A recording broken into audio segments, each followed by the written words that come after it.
Ladies, congratulations on the film. Thank you. Thank you. I have to be honest, there's only one place to start, and that's to talk about the dog. The only place to start is to talk, forget the predator and all that kind of stuff. It's that wonderful, wonderful dog. He's the star, right? Or she's the star? Her name is Coco. She's definitely the star. It's funny because she, much like Dakota Beavers, is a talent that is discovered in this film. Both of them, their first movie, both of them fantastic. Dakota, much more prepared to be at work. Coco, much less prepared to be at work. She was like so much energy. And you know, it was like she would come in and you'd be like, all right, here we go. We're going to do the thing. And action. And she'd just like run. And you're like, okay, cut. And that was much of what it was like to have Coco around. She was just like a lot of energy. Did not always do what you wanted, but she got adopted literally just for our movie because she was the most accurate breed, and so she only had like 2 months of training to do this. So it's not like a normal movie dog where you're like, okay, she's been trained for years and years, and this is what she does. It was kind of backwards. But I mean, obviously, like you would never be able to tell watching it. Like she's a great actor. Just her face. I love her little face, or her big face. She has a big face. Yeah, I think there's a lot of people in love with her from the trailer. I think that seemed to go down quite well in the trailer. Yeah, she's also just like she's very cute in person and like very sweet and like playful and snuggly. And then you get going and it worked out though. Yeah, and Jane, for you as a producer, I mean, there's so many reasons to get involved with this, but when Dan presented you with his idea and what he wanted to do and the world he wanted to bring and the people he wanted to bring into it, it must have been an amazing read, but also got you very excited to bring all this stuff to life. I was just here for the dog. No, I'm just kidding. I was like, if there's a dog in it, I want to be in this. No, but being a producer and native, and also I am Comanche. I'm an enrolled member of the Comanche Nation, but I'm also Blackfeet as well.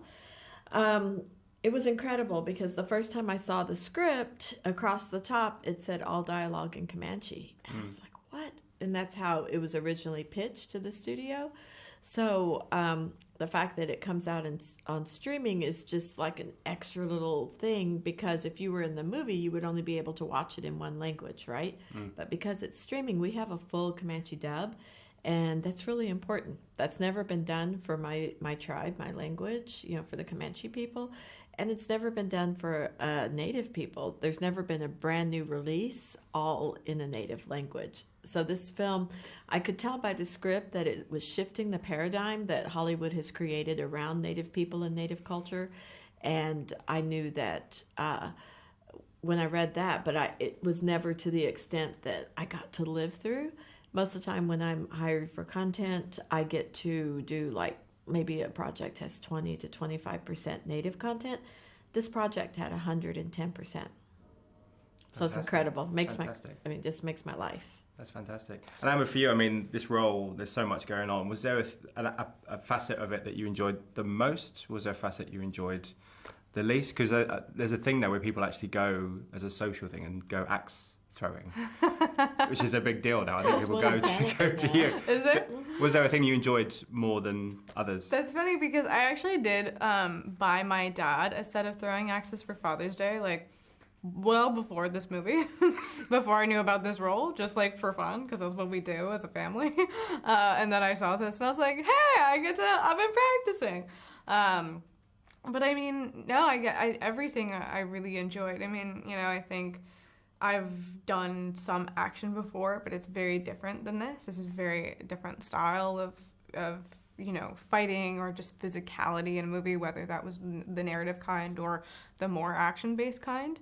I think honestly, I had a really great time like being in the Comanche camp and like shooting all those scenes and getting to learn about Comanche culture, because I also come from a Plains tribe, so getting to like learn the similarities and the differences and stuff like that, and just having the environment of like, we were shooting on Stormee Nakota land, we were shooting on Stormee Nakota Reserve, and I'm Shahia Nakota, so they're related, and that to me was really cool to have that experience and work with like a primarily indigenous cast, because I've never had that before.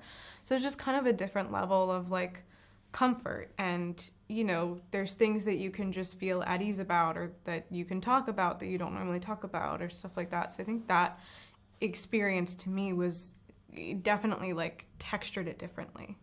Fantastic. I wish you all the best for the movie, ladies. Thank you so much for your time. Thank you. Pleasure. Thank you. It's great to meet you. You as well. Ladies and gentlemen, you're watching Hey You Guys! Hey, you guys, huh? Hey, you guys. Is that from the Goonies? It is indeed, yes. Nice. Hey!